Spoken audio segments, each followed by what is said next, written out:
honestly, I've learned a lot from Steven, who's going to be talking to you guys today.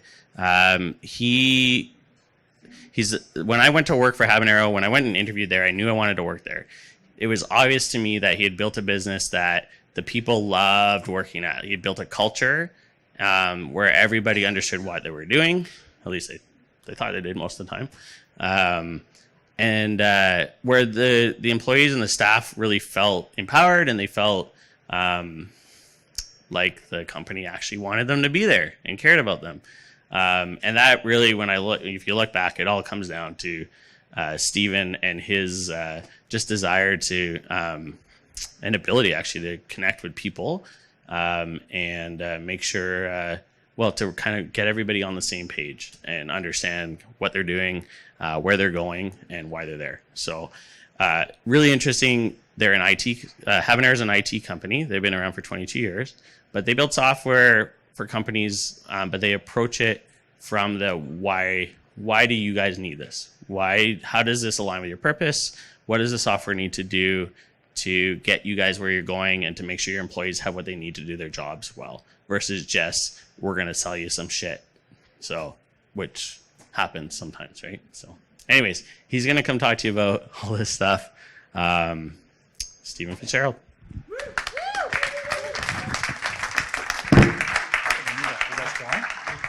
Still good? Thanks, Adam. So I think I'm kind of wondering, I was preparing for this, I was wondering if a lot of us share something in common. I guess probably about 25 years ago, a buddy of mine and I, we were fooling around in the evenings and weekends, much like Adam and Dan, playing with something we were really passionate about. It was a bit of a hobby. And it turns out we ended up finding some ways to make a bit of money on the side with that hobby. And we had that hobby turned into a bit of a side hustle. And that side hustle got really busy. And we started contemplating, man, this is super fun. Do you think we could do this full time? It seems kind of crazy because we are both engineers in proper career jobs as engineers. I'm a recovering engineer.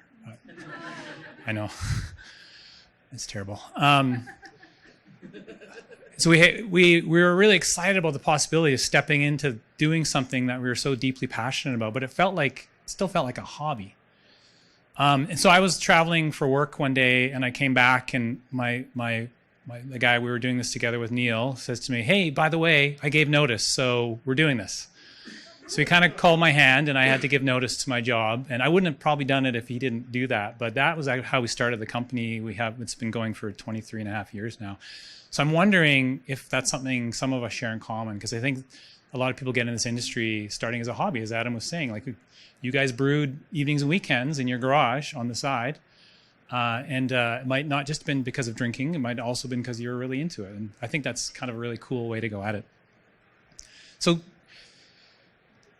if I could, I wanted to talk about purpose and its role in our lives and our businesses, but I wanted to do a little quick poll. So sorry, I hate audience interaction.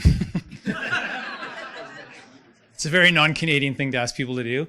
But could you stand up if you're an entrepreneur or an owner, or you started your business, or you're planning on starting something in the craft brewing? Stand up, please. Well, that's quite a bit. Okay, stand up if you stay up, please. Stay up.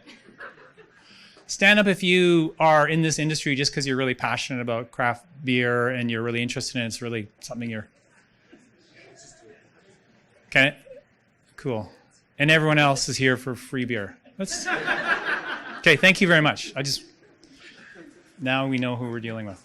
So in my experience, my lesson, one of my big lessons in the last 25 years of Habanero has been about this idea of purpose and the role purpose plays in individuals' lives and the role it plays in businesses and organizations. So that's what I want to talk about today. And I do think it's something that we probably have in common. If you're in this industry because you care about it, you're brought here by passion or interest or something like that, you probably have an inherent sense of what purpose is already. So I think I should be talking to a warm crowd, not just because you've probably been drinking all day. It's true. And it's cool. It's the only warm room. That's awesome. Attendance by shelter, yeah.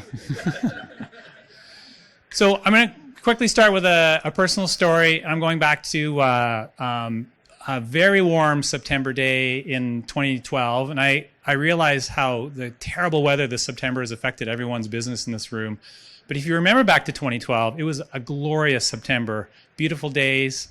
And it was a Thursday, and it was one of those days where I regularly met buddies on the North Shore to go riding in the mountains. So we got up, we did a dawn patrol.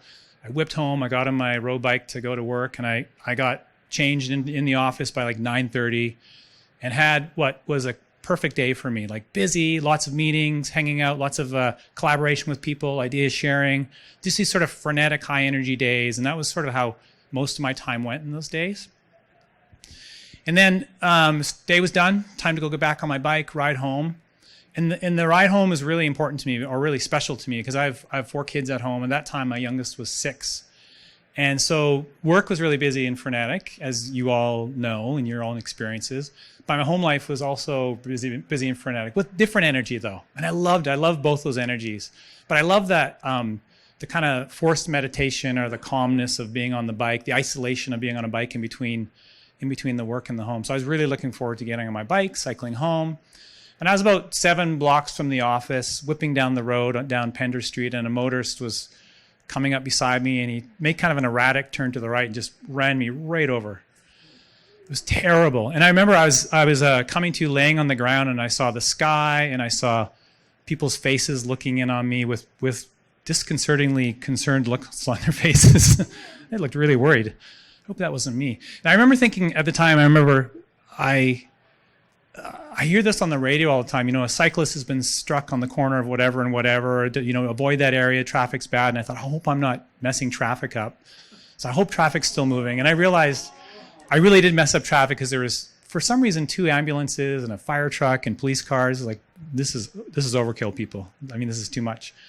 So if anyone was on Pender Street on the September 7th, I'm really sorry about that. I probably screwed up your night. So it turns out I was largely fine, no broken bones, a lot of bruising, but I did hit my head pretty hard. And I sustained a pretty serious concussion. In fact, it was serious enough that I was in the depth of it for 3 years, and it took a good 3.5 years before I was really back to who I was before the concussion. So it was pretty major. So before that accident, I was showing up for days like I described, like these busy, frenetic, really fun, engaging days. But after the accident, after the concussion, I could really only do about 2 hours of work, and they were sort of, I would say, remedial hours of work. I couldn't do lots of different things, so I really couldn't show up and work in the same way. And before the accident, here, this is my kids here. Before the accident, I would just love being at home with all the crazy noise and all the freneticness. This is only 3 of my kids. The other one's just somewhere else. I just love that energy. But what was heartbreaking was I couldn't be around my kids in the same way, especially my 6-year-old. Like, you can't bottle a 6-year-old and say, be quiet, don't make noise. But man, it was so painful. I had to, a lot of days I had to wear earplugs. I had to get up and leave the room. And I couldn't be around my kid, and I couldn't allow him to express the kind of energy and joy that he has as a 6-year-old, then 7-year-old, then 8-year-old. And it was fucking painful, just awful. So that had a real impact on my life and my kids' lives. It was a big thing. But in all that, my wife and I were talking a little ways into it, a few weeks into it, and we realized that I was probably never going to get better if I couldn't show up at work. I was too passionate, and I loved what I did too much, that being away from work was as unhealthy for me as it was going to be at work. So we'd had to figure out a way that I could show up at work in some way and be productive. So one of my brilliant colleagues, that's Kat. Adam knows Kat very well. We sat down and we took one of my life is ruled by an Outlook calendar, and you can actually go through, and what we did is we printed out like a month and a half of Outlook calendar pages, and we cut them out, little arts and craft project. And we took up an hour and he said, do you remember this hour? Mm-hmm. Did that take energy from you, or did it take it away? Did you feel good after, or did you feel lousy after? Oh yeah, that was terrible. Okay, that goes in this pile. What about this one? Oh, that was pretty good. I felt good after that. Let's talk about that. So we went through and we just audited my life, what I was doing, and we sort of sorted it all out, and then we looked at our organization, and we We reconfigured roles. People stepped up into different leadership roles, and I stepped down, and I cranked my sort of 14-hour-a-day job down to 3 hours a day.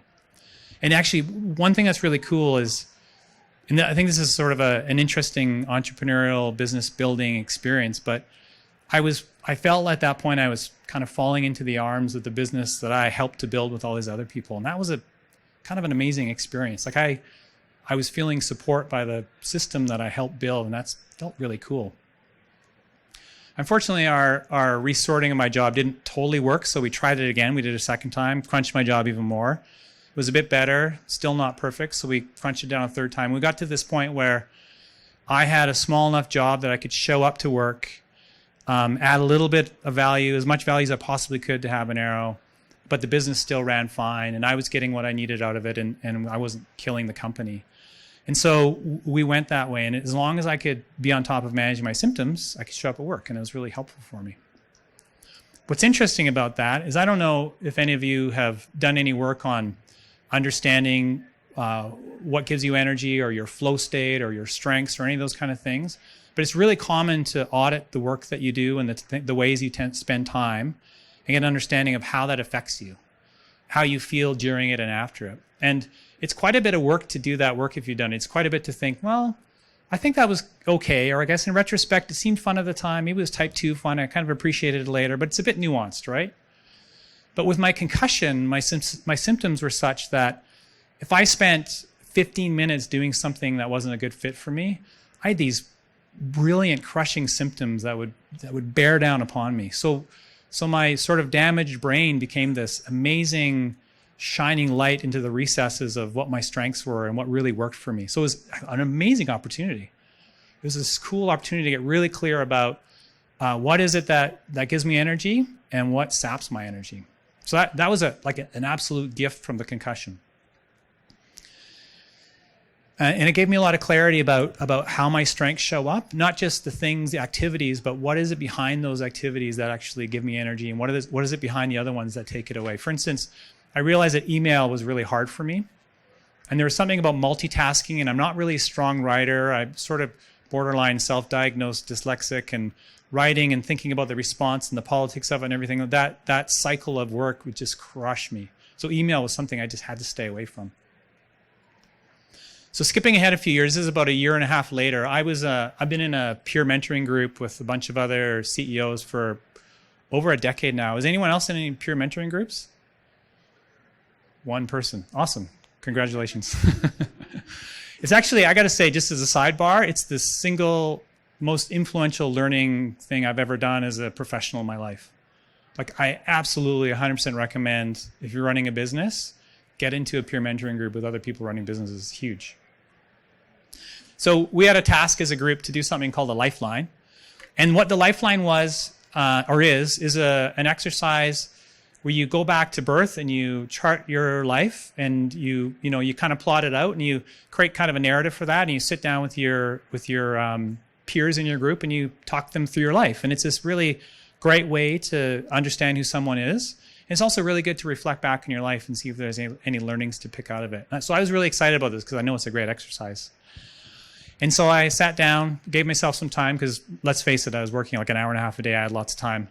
I thought, okay, let's get into this. And I started thinking back about my life, and I realized that my life was a dense fog. I could remember the broad brush strokes of things that happened, the kind of big movements of it, but I definitely couldn't remember names, and anything temporal or timing based, I had no idea. I couldn't even remember the order of things. Like, was I 7 or 11? And I had this really messed up dense fog covering the entire history of my life, and that freaked me out. Like, it's an alarming thing to realize I don't remember a lot of my life. We were all a product of our experiences, and to actually lose a sense of what that is was really disarming for me. Now, I was getting a lot of support from neurologists and specialists, so I felt confident that was going to come back, but that was still a very alarming experience.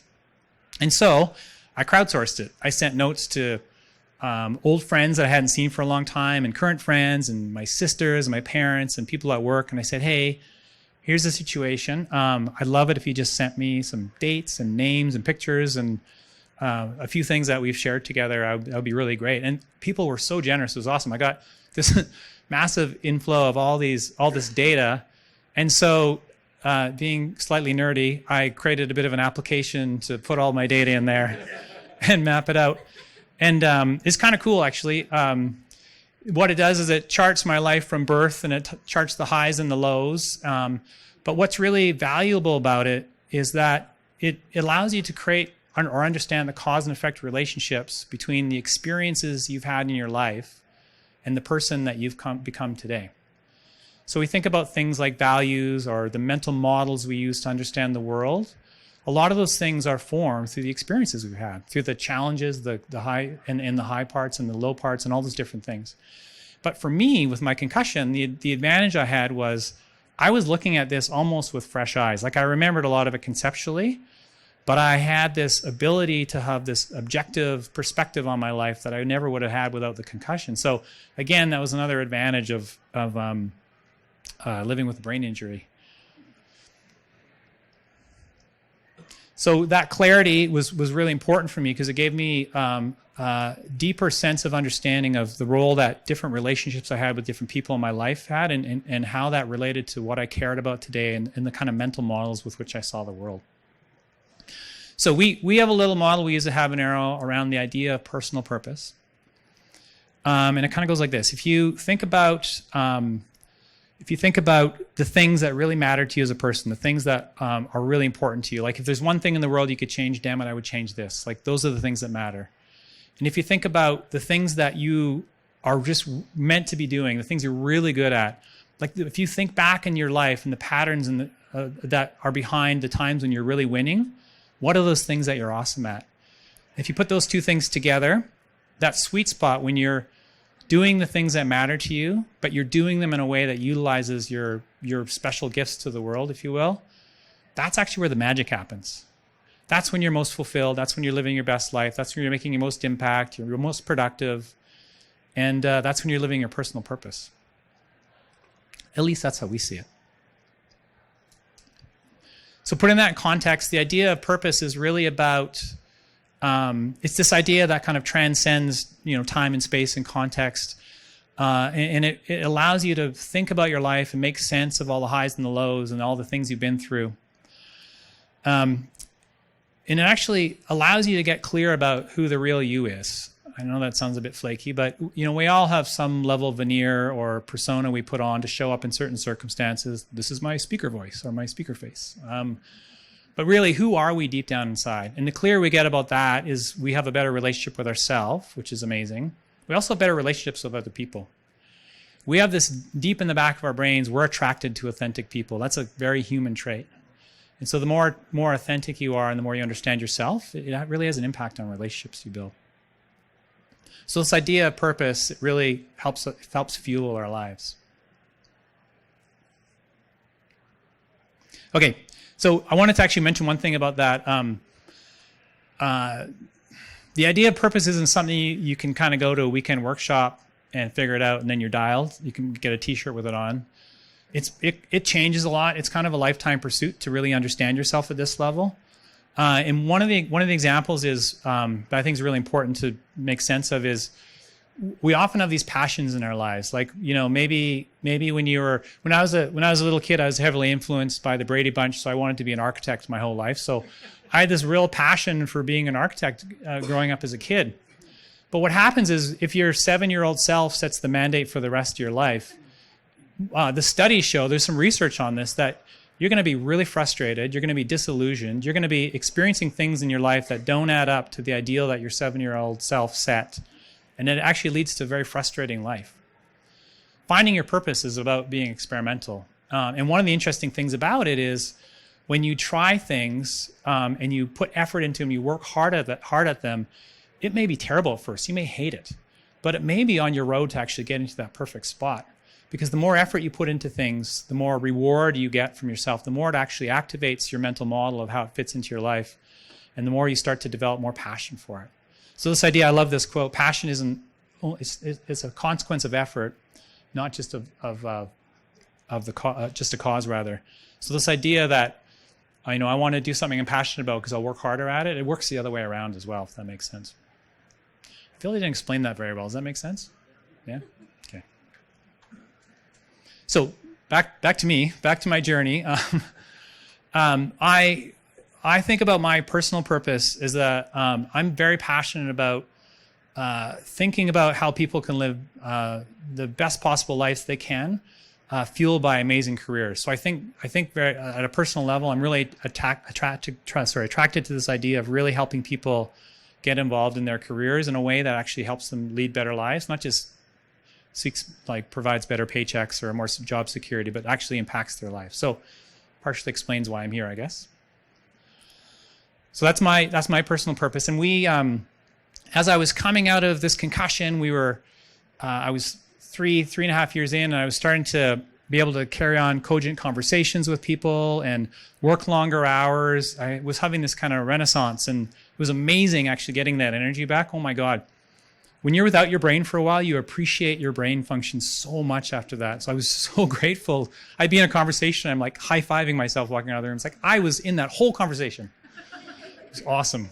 And our Habanero as a company, we have invested in understanding our purpose a lot over the years. What we're starting to realize in that era of the organization is that where we were clear about the why of the organization, we felt that what we were doing was starting to drift off that.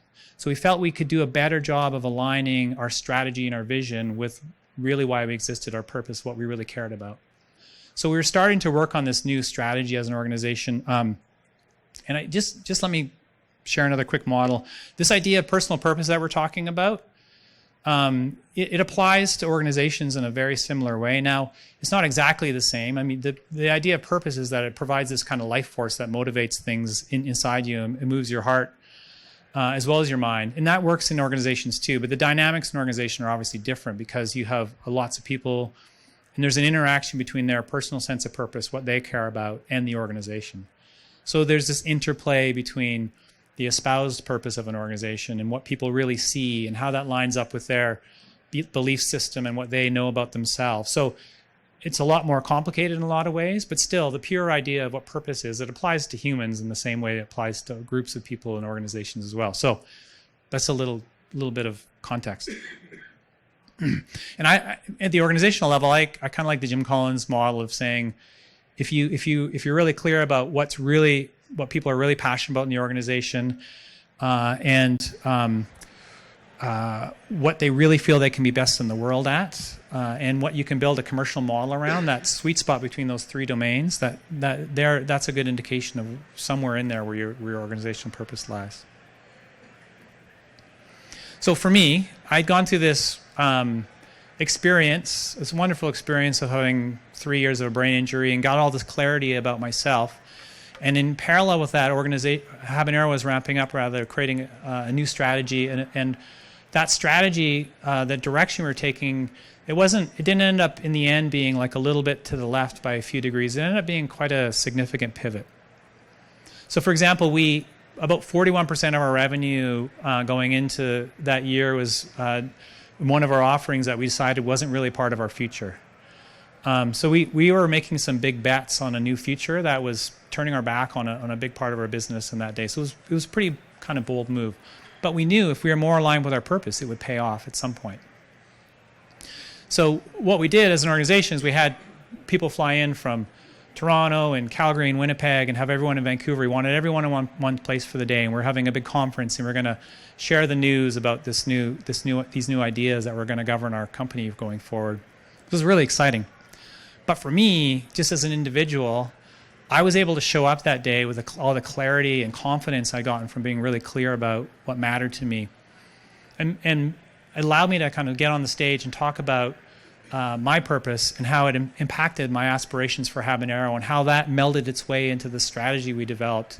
And I got to tell you, it was amazing to be up there and having this conversation in front of all these people I love and trust and respect. And to be so brutally and frank and brutally honest and frank about what I was all about and about how that connected with Habanero, it was an amazing experience. I realized I'd never in my life been able to be that clear-headed and that committed to these kind of ideas before. So it really filled me with a lot of courage and commitment. It was an amazing time. So as a company, our purpose, we articulate, the words we use are that we're bringing life to work, and we're committed to this idea that the world of work has to change. Because the statistics say that 7 out of 10 people still show up at work every day to jobs that they don't like. They're not well suited to them. They don't nourish them as human beings. They're not fulfilling.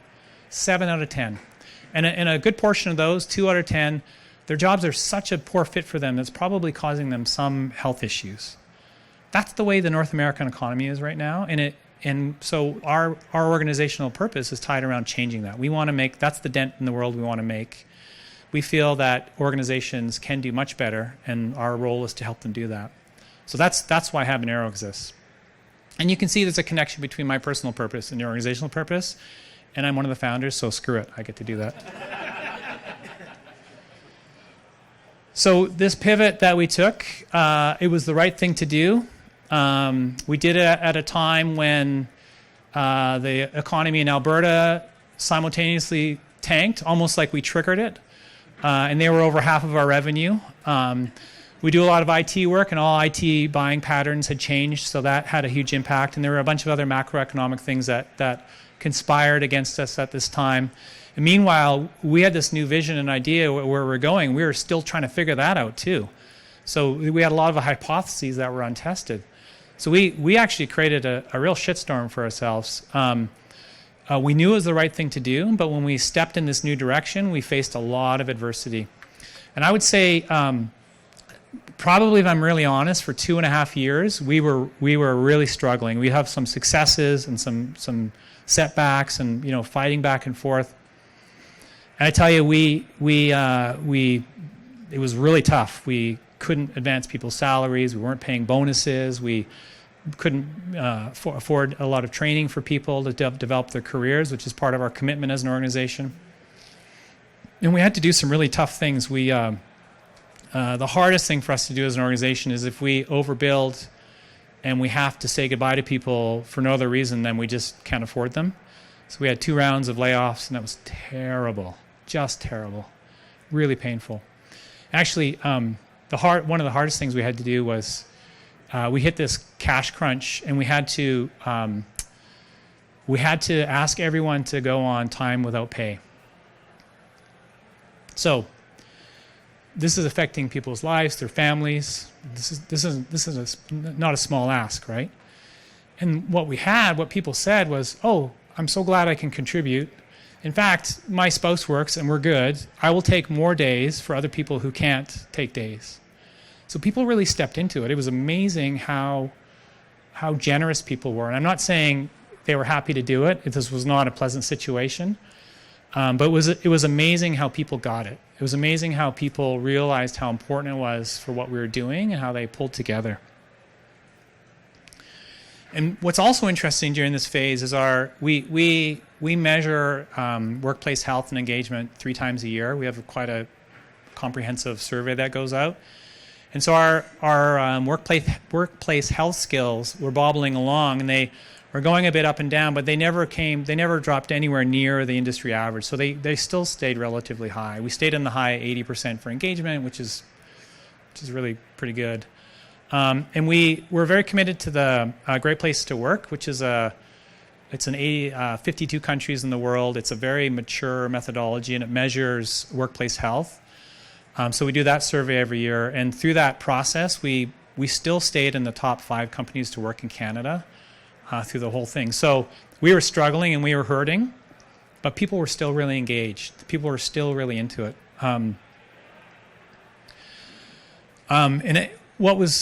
That was all really meaningful, but one thing that was terribly strategic important for us is that we knew our ideas would eventually mature and pay off. That's a complete lie. We hoped very earnestly that our ideas would work out and pay off. And we were against the ropes on life support a few times. But we knew if they were gonna pay off, we could not do without the people in the organization that had built up all this knowledge and experience and understood what we're trying to do. And so if people started leaving, we were done. And what's amazing about this terrible period is people stayed. We had almost no attrition. We have higher attrition now than we did then. And so when things did start working out, we had all that embedded know-how and intelligence and all those people who felt the purpose, who knew it, and were aligned around trying to change the world in the way that we care about. And that was so powerful for us. Just thinking about that from a performance point of view. Think about if everyone who works with you is so aligned in their hearts, not just their heads, not just intellectually, but they really care about what you're trying to do. Think about what that does for performance. It's amazing. So with my experiences, I'm very drawn to this idea that purpose plays this really incredibly important role in our organizations. And it's been my direct experience at Habanero, but we've had the good fortune to work with quite a variety of different organizations, really large multinationals and smaller ones, public institutions, private organizations, entrepreneurial ones, and big heavy ones. And purpose can play a role in all organizations of any size or shape. So I guess the question is that I'm really curious about, because we've left a bit of time and you guys are all chatty, I can tell. I'm curious where you guys are in your journey and all this. I'm wondering if this is something that any of you have thought about in terms of your careers or your organizations. Or do you think there's another level to access, another place to get to if you can put some effort into this? My thesis here is that purpose plays an important role. And I know I've shared stories about my context, but like I said, I really feel this applies to everybody and everywhere. It's just going to show up quite differently for different people. And I didn't really have anything to say with this slide. I just wanted to I just wanted to pull it up.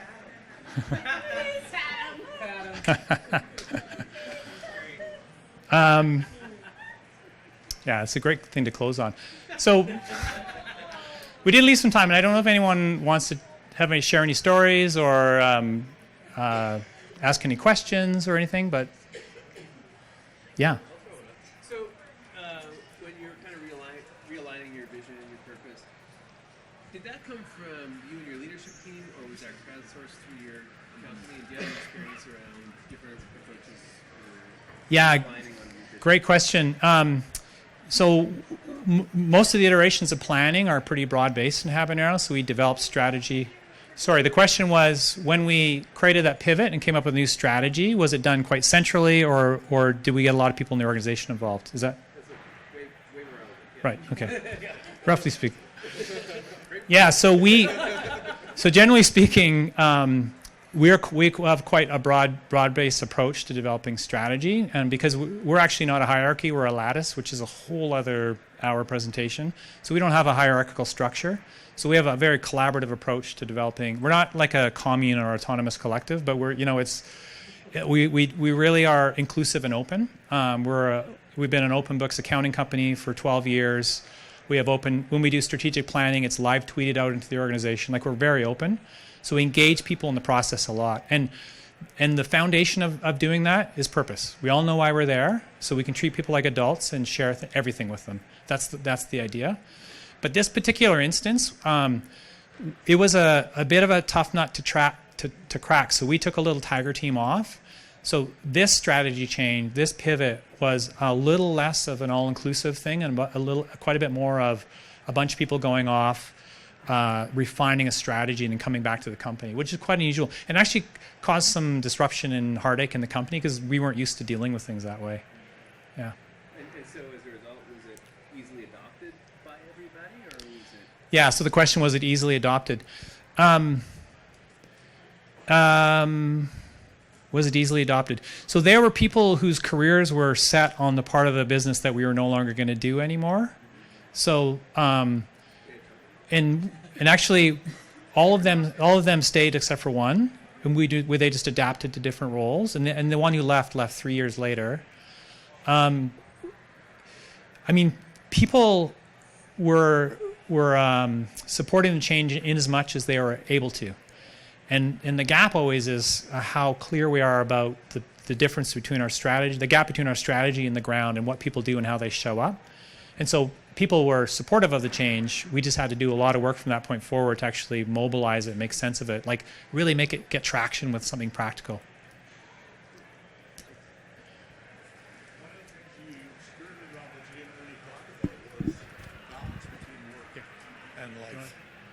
Oh, balance between work and life. Do you want me? Yes. Right. Yes.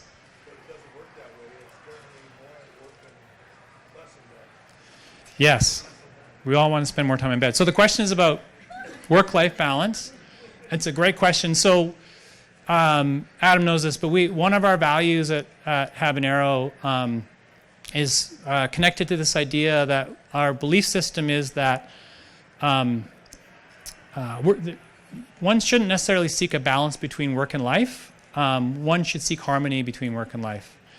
If you can show up and do a job that truly contributes to value and energy and passion to the rest of your life, that's harmony. So for me, my goal is to show up and work for the hours that I want to work, generate some passion and interest, take that home, be an awesome dad, generate passion and interest there, take that to the community, the other things I'm doing. And the idea is to develop some sense of harmony around the flow of passion and energy versus thinking about work and life as a balance or a zero-sum game. And I know that's almost heresy to say that, but I don't like the phrase work-life balance because it communicates that it's a zero-sum game. And one day I'm going to be awesome at work and work really hard, and for that month I'm going to be a deadbeat dad. But next month I'm going to be an awesome dad and kind of shirk it at work. When I'm the most productive at work, it's when I'm the best partner to my wife. It's when I'm the best dad to my kids. When you're truly nailing it, apportioning your time is a part of that equation, but it's not the whole part of the equation. So we tend to not think about it from a balance point of view at Habanero. We really want to think about it as, how is work contributing to you having an awesome life? I feel it's the obligation of organizations not to help people live good work lives. It's the obligation of organizations to help people lead good lives. So it automatically has to build in that idea of balance that you're asking about. Why are you laughing?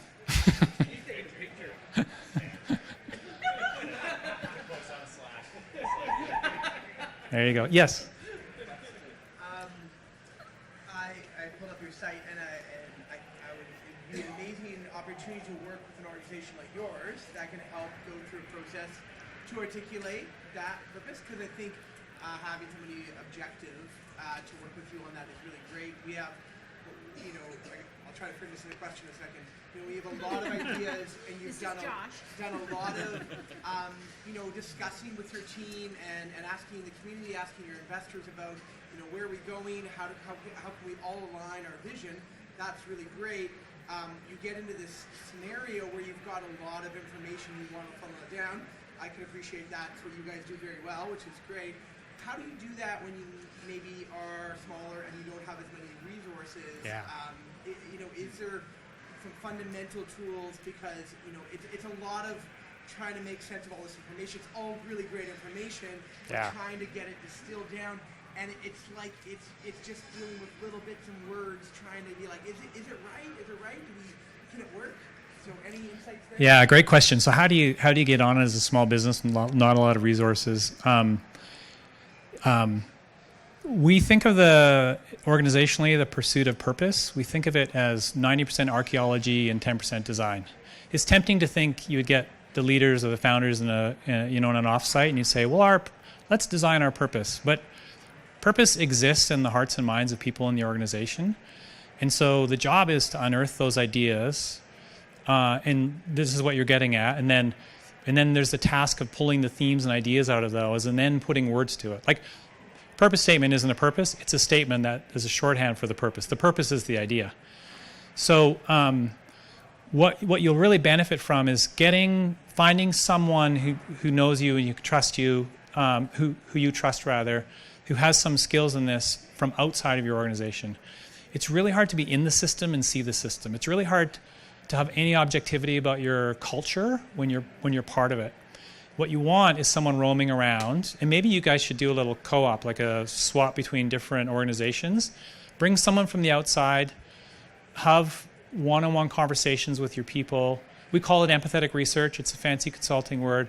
But the idea is to put someone in a state of high psychological safety and actually talk to them about their experiences. Hey, tell me about like a really good day at work for you. Tell me about a day that you went home and like, fuck, that was a good day. That was awesome. And then tell me about days where you thought, man, that sucked. That was the worst. And what was going on there? So there's ways to get in with these questions and find out really what's going on with people. And when you're in the organization, you see those things, and that's just like, that's all the friction and stuff that's going on. When you're outside of the organization, you look in, there's super clear patterns. And you're like, oh, well, this is important to you, and you need to change this, and this is important to you. So the value of someone objective coming in is they'll see those patterns really easily where you won't necessarily because you're in the system. So there, we can start a little co-op here. Help each other. So basically, Adam will do this for all of you.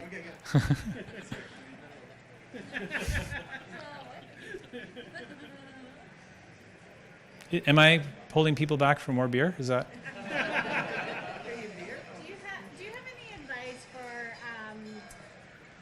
Do you have any experience with manufacturing businesses who have kind of a ceiling of, our industry is very similar to the restaurant industry where there's the head chef, and that's kind of, everybody goes like, I'm never going to get that guy's job, so I'm going to go and do my own thing. And do you have any advice for our industry specifically to kind of motivate people knowing that they may not end up making their career in our business? Yeah, what a great question. So... Yeah. You were going nowhere at Habanero, Adam. Because he was going to start a brewery. So this is such a hot topic to me. We are programmed to think that the chambermaid in a hotel cleans the room is it's a terrible job they do, and it sucks that people have to do jobs. So we think of a good part of the economy as distasteful, unhappy jobs, which, by the way, is an improvement from the 50s when everyone thought every single job, like work was a terrible exchange to pay your mortgage, to sacrifice the best parts of your life. Yeah, well, that's the mental model that a lot of us are working on, right? The truth is, though, that there are people whose strengths and whose passions and interests align with every job, whether it's cleaning rooms or working on in a manufacturing job. And so I don't want people to give up and say, well, these are our shit jobs, so we're just going to get people who will do anything for money in them. I really feel like that's a mistake. I really feel that might not be their whole career. They might not last their entire time there, but there's a way to find the right people to do those jobs in a way that is actually really meaningful to them. And one of my experiences in life is I have worked in some terrible places. And I realized going through my lifeline that I was magnetically attracted to people in terrible environments who had awesome experiences. Like, how can you work here and be so happy? There's like suicide watch going on here and you're happy. And what is it about that person? Like, people can flourish in the worst environments and they can create great career experiences. There's a lesson in there for all of us. There isn't a job that we should have that is inherently a terrible job that we shouldn't be able to find someone that will get something nourishing about it. I'm not saying it's easy. I'm not saying it's not a lot of work, but it takes thinking about the role, what's in it, what's required to be successful, talking to the people about the best days they have doing that, what's behind that, what's that like? Like, get really curious about their experiences with that, and then trying to translate that into more of the role, and then try and find people who will benefit from those kind of experiences more. So it's a lot of experimentation and adaptation, right? I'm not even sure if I have answered your question. Now I'm confused. So is it person specific or is it role specific? Right? Like, if I find a person who is really enjoying that role, do I translate his enjoyment of, or his or her enjoyment of that role into the job? The truth is, it's roles are this kind of facade that we create. We say, well, we want people that exactly fit this description of a human. Unfortunately, we're all different. And so you're going to average it out and get someone close, but the I think the goal of actually, from an operations point of view, of making a successful business is to have a custom role for everyone in the organization that adds up to a successful company. And so I said we are a lattice. We have no role descriptions inside our company. We have no hierarchy. Every single person at Habanero purposely builds a custom career path based on what they're awesome at and what they want to do next and what they want to develop and how that overlaps with what's best for our clients and what's best for us as a company. That's the kind of modern world of work that's happening all over the place, manufacturing and everything else too. Even on an assembly line where things have to happen in a certain way, people will bring themselves to that role. They'll adapt, they'll customize it. We need to provide the platform for them to be successful doing that. It's a different way of working, though. Did I get close to answering your question? If I can't answer, I'll just answer some other question. Well, we all do, right? Yeah. I think part of human nature and just learning is learning from your mistakes. Yes. And I think your purpose helps you work through adversity to achieving your goals. Yes. And my question is, how do you know that your purpose is right and that it's helping guiding you through adversity versus taking you down a path where you're never going to come through that and you're just kind of buying into that sunk cost fallacy? Yeah, what a good question. So how do you know your purpose is right and not leading you down a garden path? And I think that example of me wanting to be an architect would be, I would be a very unhappy architect, breaking pencils. I don't know what do architects do? I don't know. I'd be very unhappy. And so how do you know you're on the right path and how you're not on the right path? I don't think you ever really know for certain. You're kidding yourself. You think, I've nailed my purpose. My story sounded good, but the truth is I'm always learning. I'm always adapting. I think you just need to be in full-on experiment mode. And think of it as A/B testing, and whichever felt better, A or B, you're going to go on that. So if you're constantly pushing to improve all the time, you know you're going in the right direction. So you'll never know you have the right purpose, but you can get a sense of whether you're heading in the right direction towards it and making progress. And I think that's the important thing. You constantly want to be making progress towards understanding yourself more, what motivates you, what works for you. Because like I said, it's temporal, right? We evolve as humans really quickly. Trent and I were talking about this earlier. Like, people say, oh, people hate change and, don't make people change, they hate it. Think back in your life. We were just talking about this. Like, nothing we care or value about our life did involve a lot of change and a lot of challenge, and everything was hard. Everything we like about ourselves came from something that was hard. So that idea of stepping into change all the time, that's what makes us human. We love that. That's what humans are wired to do. Yeah, my question would be if it's A/B testing and you're always trying to determine whether you're currently on the right path or whether there's a better direction to be heading in, if there's any broad guidance as to kind of like how often is too regular to be, trying to look for something different, small changes, large changes. I imagine that it would vary person to person. But Yeah, how frequently do you change? What I find is interesting is 10 years ago, if you had a stop on your resume that was less than 5 years, people would discount you. And now people are like, whoa, were you stuck there? Like, why were you there for 5 years? So I think the world is becoming more agile and people are thinking about these things differently. I think that, if you're asking how often you want to get in. if Habanero is a lattice-based organization Yeah. and the structure sounds like it's relatively fluid, how regularly are members of that organization expected to expand or move in other directions?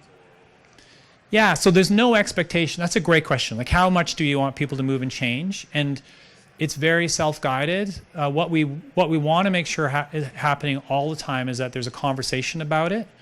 So we have something called career coaches. No one has a manager, but you have a career coach, and they work with you to help you continue to learn about your career. So it's this idea of experimentation and learning. So you're constantly pushing each other. So having a partner in that exercise creates a little bit of an imperative around not getting lazy and always testing it. And it helps, I think, supports the idea that sometimes you can't notice when you're getting a bit stagnant, and having an objective opinion really helps. But we really expect people to be thinking about it all the time, but changes don't come all the time. Like, mastery is really important. You want to settle into something and get good at it, because there's a lot of value in that. And like I said with the Adam Grant quote, if you're not actually putting effort into something and trying to get good at it, you're not really learning if it's for you or not.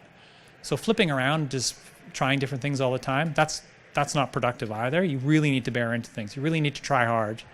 And that's where the learning really comes from. So there's this like new idea, change, start to learn about it, bear down. And when your learning starts to ramp up, and it might continue to ramp or it might continue to tail off, that's when you need to actually start thinking about a change.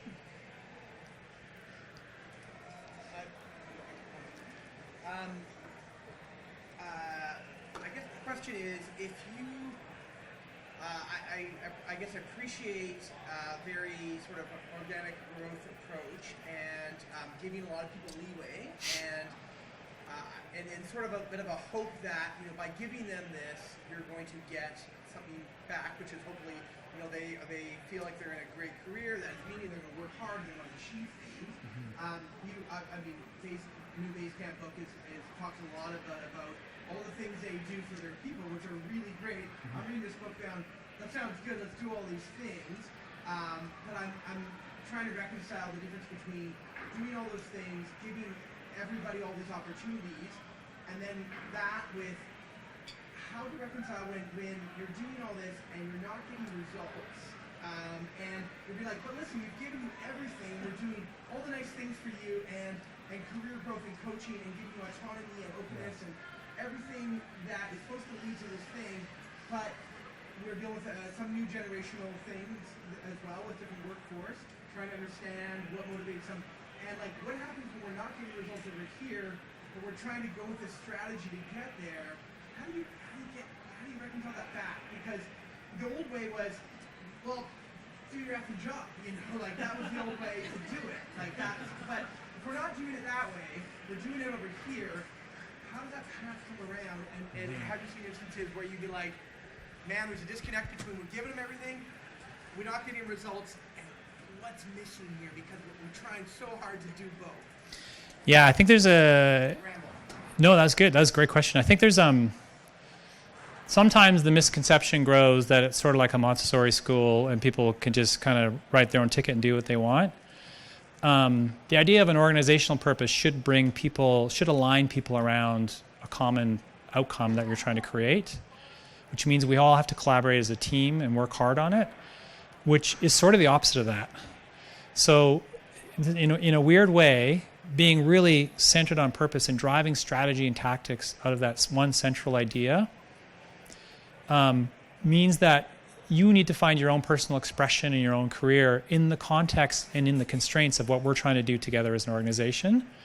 And we are super happy to help you find a somewhere else, another organization that is a better opportunity for you to discover that if this isn't the fit here. But we've been through hell and back a few times. Like, we cannot tolerate not running a very effective business.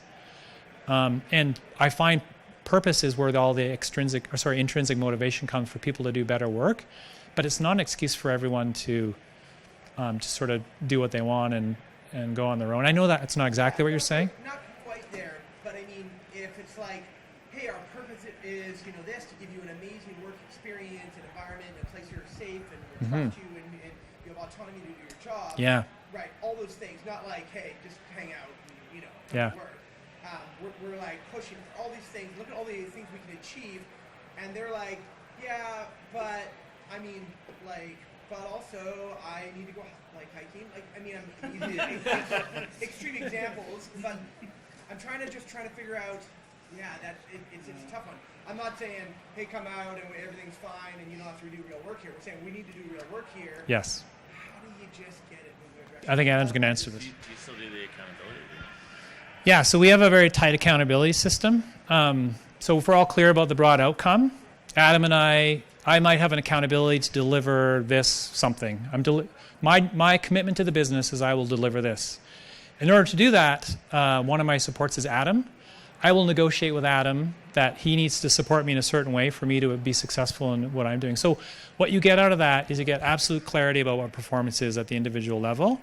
And you get clarity about how other people have to show up to support that performance. built into that is, this is how I measure success. This is what I look at. This is the rhythm and the evergreen plan to make sure I'm on it. So there's mechanisms to put in place, but there's also the culture of performance that underpins that. If you really care about what you're producing, it's tough to tolerate people that aren't also committed to that outcome. So our number one source of really great performance feedback for people we're a project-based company, so people are forming in different teams and breaking up and forming in other teams all the time. The number one source of feedback about how someone's performing is their immediate team members. If you're trying to do something with other people and you're interdependent, the people around you know if you're not carrying your load. And there are a lot of bad jokes about that. I'm just going to pass it over. But that's the key. That's the key for getting super clear about where people are not showing up, is actually understanding how things are going for the teammates around that person.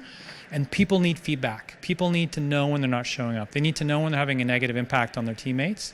That's a key to performance. Sorry, do you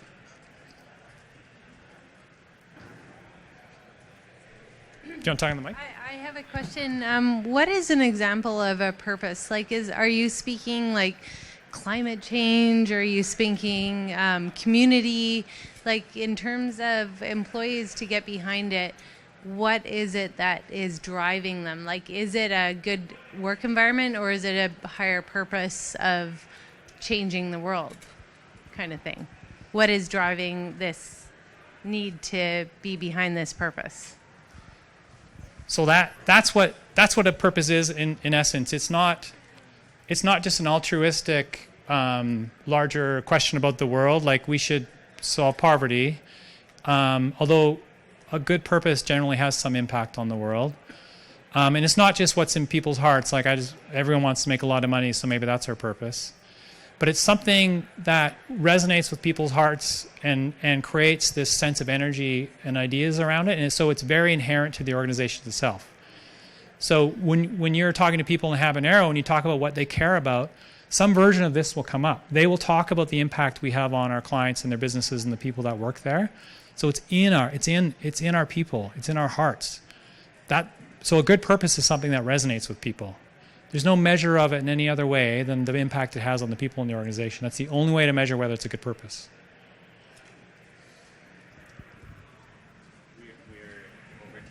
You're over time? Say you have a great team, a small team, and everyone is very committed to their job and they all are working towards the same goal, but you want to expand. How do you attract and vet new employees that are also going to share your goals and purpose? Yeah, so there's not Adam was really involved with this at Habanero, and on average we will have a Habanero person talking to a candidate for somewhere between 18 and 22 hours of conversation before we hire them. And we have done a lot of work on understanding the cultural characteristics you need to actually be successful at Habanero. Like, we're deeply collaborative. Everyone collaborates, but we're at a kind of crazy level. And if you don't have that work style, it's not who you are, you're not going to fit in. So that's an example. We've picked away at the cultural characteristics that are successful. We test people from a capabilities point of view, which is probably an hour of those 24 hours. But we spend a lot of time on values, culture, and fit. And we test in a lot of different ways. Little things like you need to make sure you do an interview with just a female in the room and just a male in the room, separate interviews, because different things, like all these different techniques, you want to actually surface all the different things. And after 24 hours of conversation, people's masks break down and you find out who they really are. It's not 24 hours for everyone, but successful hires. We lock them in, yeah. Anyway, so there's no real shortcut. It takes a lot of work. But you have to identify what those core things are for your company so that you can use You need to know your culture, yeah. Thank you very much, Stephen. That was incredible.